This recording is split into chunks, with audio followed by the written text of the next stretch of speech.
to the Once Again podcast. We are your hosts, Ashley and Jason. In today's special episode, it's a belated birthday episode dedicated to Ashley.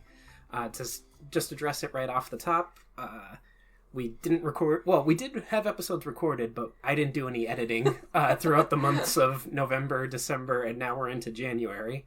So Tim Allen month has come and gone, but Tim Allen month lives on in our hearts.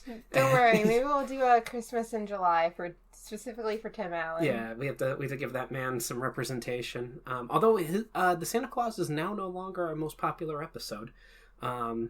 Even Peter Pan's beating it at this point. Interesting. I'm trying to remember what our most... I know... What was it? The Secrets of Dumbledore or whatever? That one was up there. And I can't remember what our most popular episode is right now.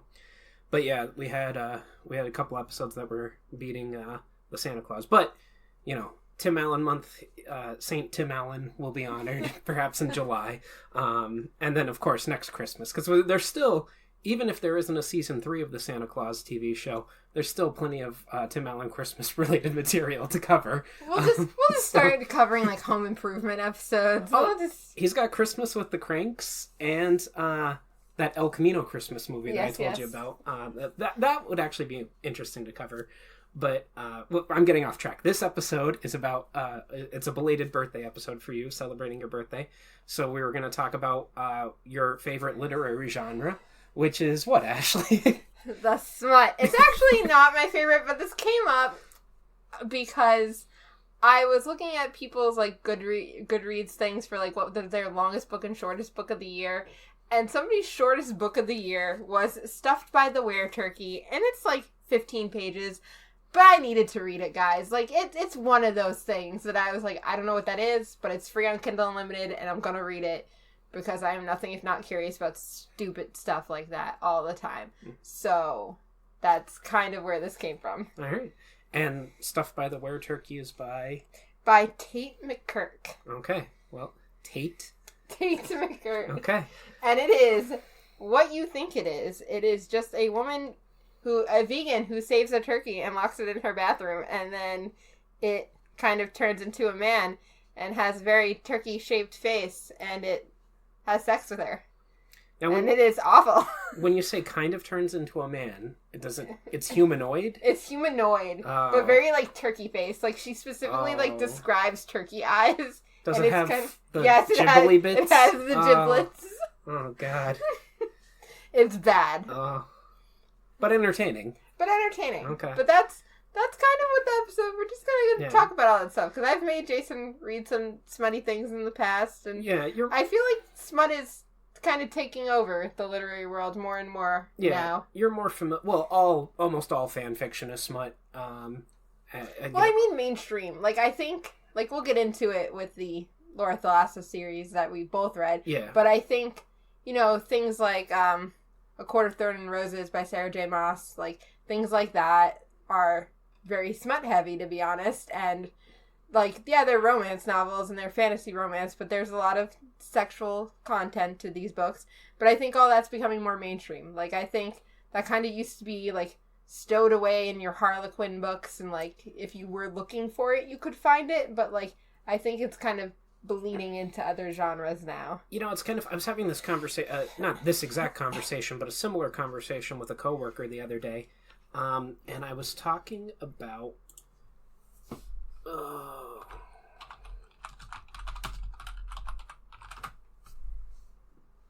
William Marston. William Marston. He was the creator of Wonder Woman. And because original Wonder Woman comic books were very sexual in nature. Not that there was sexual activity, but she was always getting tied up. She was always in bondage and stuff like that. And it turns out that William Marston was into BDSM as well. So he put it in comics, and he was also a polygamist, I believe is the term. He was married to only one woman, but they also had another woman that lived with them. Okay. So he was... So polyamorous. Yes. And it says it right there. What's the creator of Wonder Woman? Polyamorous. Oh, yes. But yeah. And he put that into, there was hints of lesbianism, and that's been more explored in more modern eras. But I think it's interesting because up until about the 50s, sexuality was kind of an open thing. Like, there were brothels in America and stuff like that. And then we had this, I don't know, overwhelming Puritan, sense of like Puritan making things pure again. And in the 70s they elected Nixon as president, and like he was a Quaker and stuff, and then Reagan followed him and stuff. Again, and like, I think it's existed, but I don't think it's existed in mainstream media the way it does in its current form. Like, no, I think, I would agree. Like, I think even like 5 or 6 years ago, you would not see these books in like a Target or a Walmart. You'd still find them in like a Barnes and Noble, but they wouldn't be, like, out prominent on your book-top tables. Yeah. They wouldn't be, like, out in the front of the store. They'd be on the shelf somewhere where if you were looking for it, you could find it. But, like, it wouldn't be, like, on the, like, bookends or anything. Our culture is shifting, because even our mainstream, 30 years ago, Game of Thrones couldn't have been a TV show. Exactly. And if it was, it would have been heavily, heavily edited on ABC or something like that. I think that's another example of, like, smut kind of pushing mainstream, and like, yeah, it was on HBO, it wasn't on like ABC or NBC or something like that, but and again, we haven't gotten A Court of Thorns and Roses, like, we haven't gotten all that stuff as, like, you know, movies or anything yet, but I imagine when we do, I think it'll be something like HBO or something that picks that up. I don't think we'll get that on like a Disney, that's not a Disney Plus show. I think, isn't Amazon doing something with that? I could be wrong. I have no idea. I know Amazon's interested in two things: sports and fantasy. That does make sense. Yeah, because I know they're doing more Lord of the Rings, Rings of Power. They have Wheel of Time, too. Wheel of Time. And there was something else that they're doing. I think it might be A Court of Thorns and Roses, but I'm not sure. But anyway, diving back into more of our smut-related thing, was there anything else you want to talk about smut-wise, other books that you've read before we dive in? What I will say is that also led me down a weird rabbit hole of finding the stupidest books on Kindle Unlimited, and there is one that is very TikTok famous called Unhinged by Vera Valentine, about screwing a doorknob. Oh. The doorknob does turn into a man, but, like, in order to, like, she does have sex with the doorknob at the actual doorknob at one point like, release him. Okay. And does he get released? It does work. Yeah. And then he saves her from her murderous, like, she's a tenant at a place, and, like, her landlord is set to murder her. And he's like, I see, I'm going to save you. And now you're just, because we've done an episode about Neil Gaiman that I haven't released yet, but now you're making me think of Door as one character from I can't even remember. And then another good one. It's called Conquered by Clippy, an erotic short story. And Clippy as in Microsoft Clippy, everybody. Your favorite little annoying guy who shows up to tell you Microsoft tidbits. If you know, you know. If you know, you know. Kiddos, you might not understand. Millennials, you got this. You understand who Clippy is. It is like a weird, like, she just sleeps with a manifestation of Clippy, and I didn't understand at all what was going on. I rated it a 1-star because I had no idea, but she has sex with Clippy, that's all. You know what? That's... Again, I had to read it at that point. Well, good for them. There's also one where Christmas trees come alive. One where an entire Thanksgiving meal comes alive. Is that a sequel to the No, unrelated. Oh, okay. Unrelated. All right, these are just novels. Just random things. Short stories, yeah. All right. Yeah. Well, should we dive into the bulk of it then, I guess? Yes, yes. The what you alluded to before, you had me read a series. I actually listened to it on Audible, but we both... I'll count that as reading, even though I have problems. When I actually read something physically, I remember the details much better than when I just listen to it on Audible. I don't know if my brain just goes into recess mode on, Audible or whatever it is, but it was the Horsemen series by Laura Thalassa. Thalassa, thank you. And it actually takes... I'm fascinated by mythology and the supernatural and things like... I've always been since I was a little kid. I've always found it interesting. I've always found the idea of the biblical apocalypse interesting and stuff like that. And it takes the 4 horsemen. Each one of them gets a book, and each one of them gets a girlfriend. Yeah. And it's interesting I was disappointed in Death, the final book in the series. I think so too, but I think it was gonna be hard to like live up. You know, Pestilence was a little like almost lackluster in how it got places, but I think War and especially Famine were such good like storytelling. Yeah. That Death was gonna have to like live up to that. Yeah. And like I'm not saying it's bad, but like it was gonna take that time to get there. I don't remember the exact descriptions of the characters, but I was picturing different actors as them. And I remember picturing, I mean, War was just Jason Momoa. Is there anyone else? Like, Khal Drogo, Jason Momoa was War. It's an interesting series, though. It starts off in Canada with Pestilence, and we have this character, Sarah.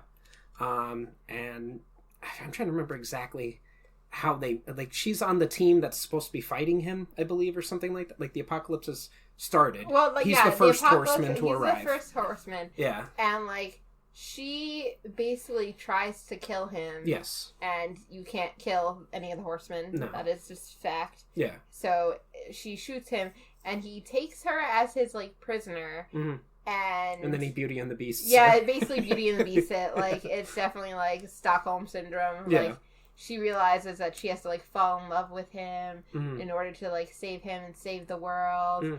And then basically, at the end of each book, like, basically every horseman has to, like, give into that love, give up, and, like, give into that love, and, like, help their, like, you know, to get their girl, like, you know, and in a lot of the ways, the girls do give in themselves earlier than that, and then they're like, I'm sorry, I need to, like, do this for humanity, I can't be with you if you, like, are gonna continue to ravage the world, basically. Right.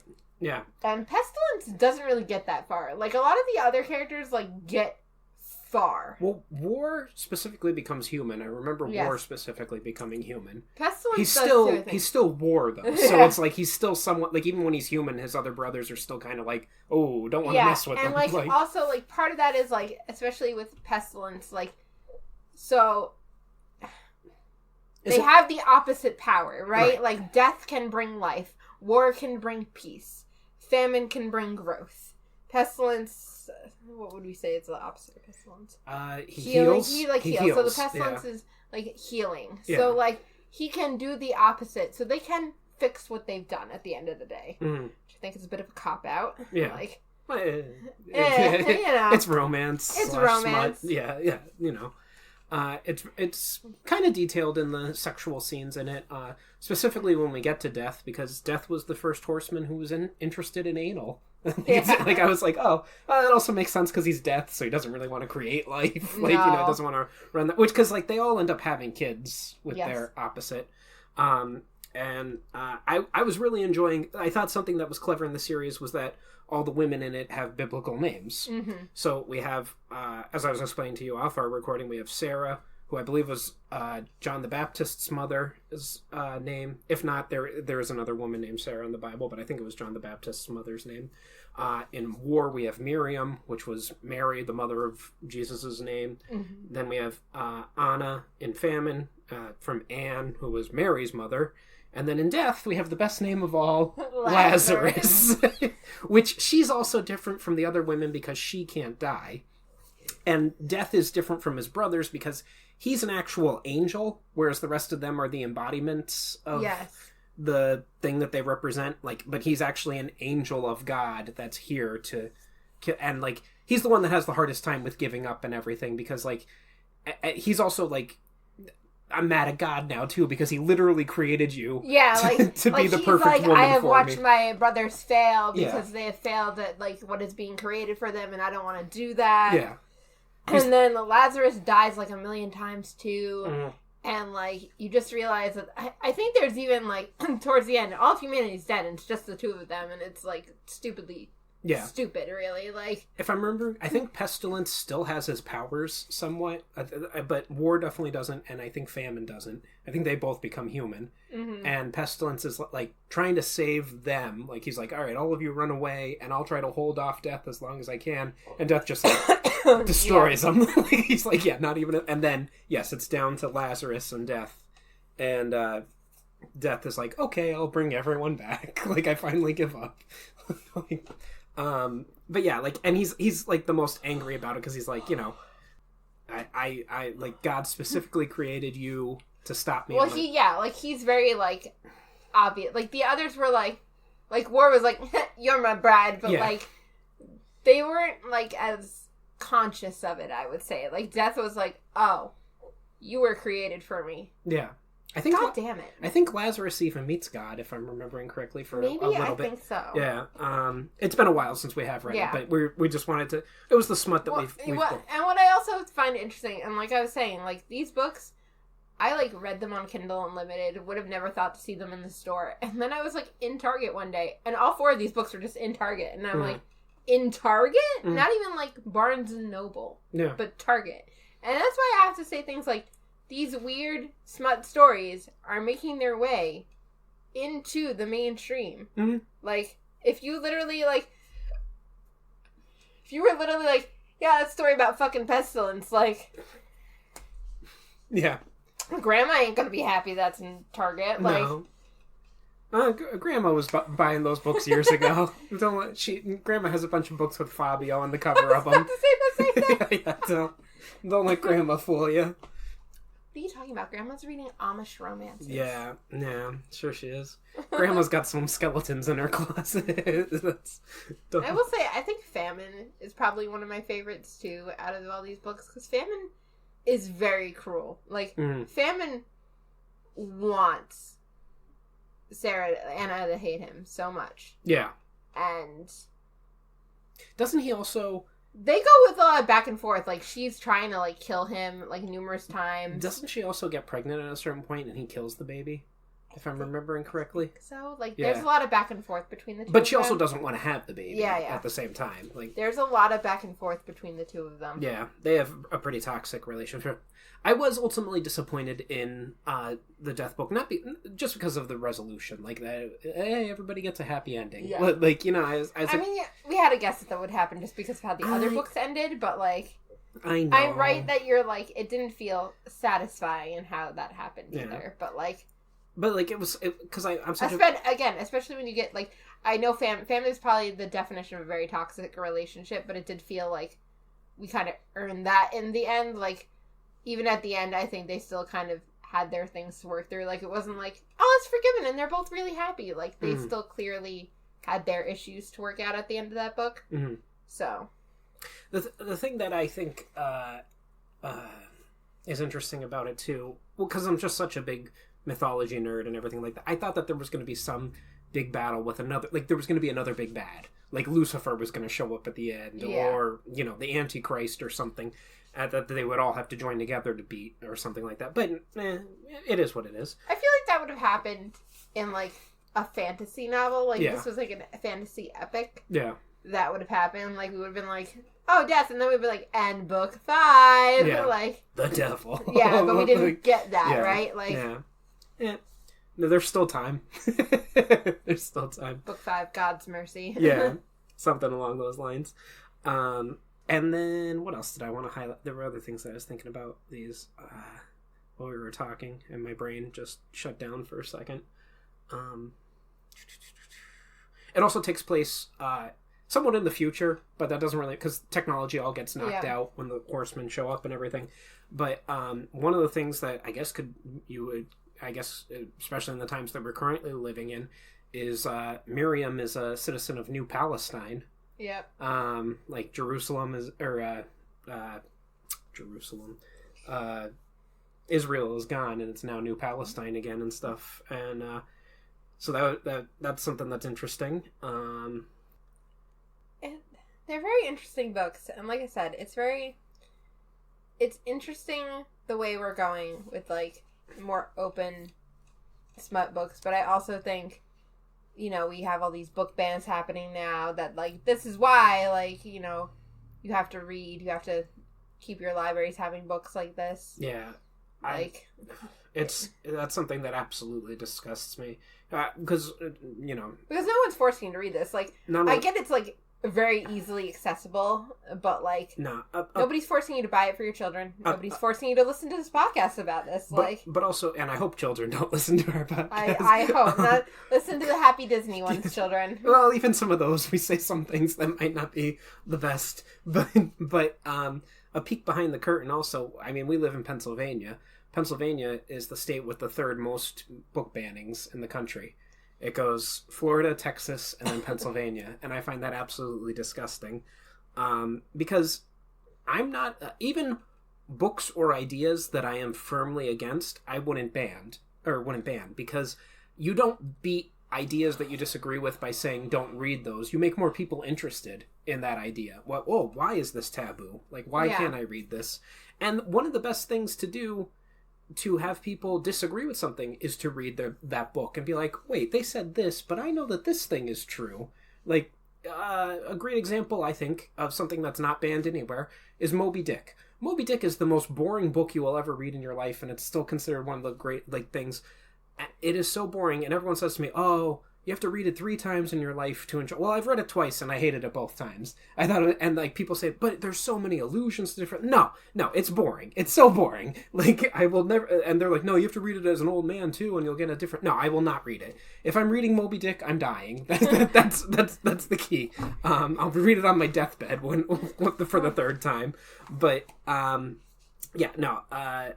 against book bannings. They really offend me.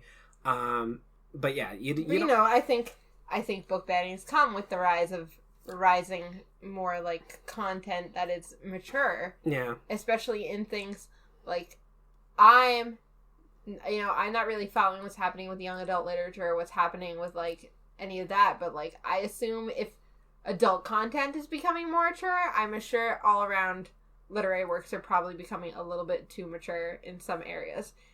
And I know, like, that's a whole discourse in of itself. Yeah, I don't know. I have a very different opinion that I probably shouldn't say on the podcast. No, I'll say. I'm against banning all, like, types of things. Because, like, kids are going to find out about stuff. Like, and they have access to the internet. And they're... anything they want to look up. And again, yeah, and especially, like... And if you think these are bad, imagine what somebody's like writing as a fan fiction. Well, there are things that they could look up that are way worse than sex. Yes. Like, there are things in the world that are way worse than sex that they could find plenty of information on that's out there. You don't have to make something that's perfectly natural taboo. Now, you can include taboo things into it and make it a little spicy, but, but you don't have to, be against it. I think it's a good thing that that you saw these in Target. I think that's a very good thing. I think those are good things too, but I think I wouldn't want a 10-year-old reading it. But I think 16 up. I think these are the types of things though that the book banners are going to start fighting, because like I imagine they look at that and don't think anything of it, but I'm sure if they actually looked at it and were like, a book about fucking the 4 horsemen, what? Yeah. Woo! That was something... Clutching pearls. Actually, before, when you recommended this to me, I thought it was going to be one girl that goes through all 4 of them. That was something that when I got to War, I was like, oh, it's a different girl. Like, good. I was like, all right. Well, no, I was a little disappointed. If I'm not, not all 4 of them at the same time. I just thought it was going to be one girl. I mean, there's plenty of books like that, too. Yeah, that's true. But I really liked Sarah, and when we got to Miriam, I was a little disappointed. Like, I was like, oh, she's not Sarah, but she was cool in her own way too. But yeah, I think they could be adapted into a film series. I'd like to see that. I'd be interested in it. I don't know. It's not going to be graphic, like. I know. I'm just thinking, like, would it happen? Like, how would that happen? Well, first you get Jason Momoa as War. That's step number 1. Although he's starting to get up there now a little bit. He might not want to be War anymore. You get a Jason Momoa type as War. Who would you cast as the different characters? I mean, Death has to be someone emo, like Robert Pattinson or something like that. Yeah. Like you take his Batman and you put... Pestilence was described as having like long blonde hair. So like... Yeah. It's giving me Thor vibes, but I can't see... I'm picturing skinny. Yeah, skinny. Like, that's the problem. I need, like, skinny. We need, like, Jude Law in the 90s. I'm looking for, like, a skinny person. Yeah, exactly. Like, I forget how Famine was supposed to look, but I do remember... Famine was also... Like, these are not the original covers. Oh. So, like, if I can find, like, the actual, like, covers. Oh, I might have it on my Audible. They also might have updated for Horsemen. I need, like, the original. Yeah, there we go. There's, like, the original Famine cover. Okay, so Famine has, like, long black hair. Long, like, brown hair. Yeah. Well-muscled. Yeah. You can get anybody for that. You really can. Yeah, that's it. And then, let me find Pestilence. War was Jason Momoa basically on the cover, but it wasn't him. Yeah. Yeah. Okay, yeah, Pestilence. Pestilence was giving Jaime Lannister to me. Yeah, yeah. But even, like, skinnier than him. Yes. Actually, maybe, he's muscular but skinny, but, that one guy from, what was that HBO show about the vampires? Oh, Jesus. Oh, there's Death. The original Death cover. That actually kind of looks like the actor that played Lucifer in the Lucifer series. That too. Yeah.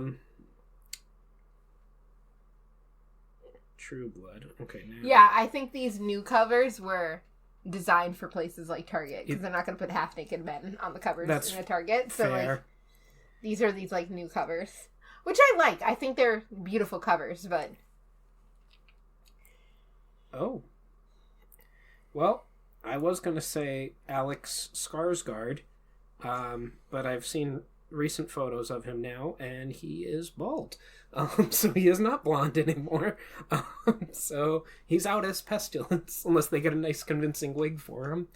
But yeah, I think this could be adapted into a film series, and it would be interesting. Or even you could do, maybe a 4-episode miniseries each, like do 4 seasons, and each season is about one of the Horsemen.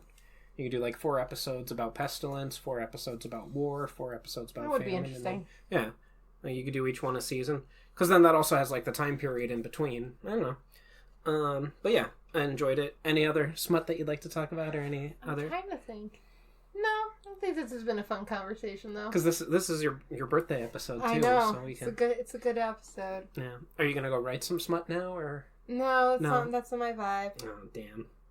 I don't know. I guess we'll see. I mean, I guess we could just talk about our plans for the year too while we're here, because... Alright, yeah, might as well.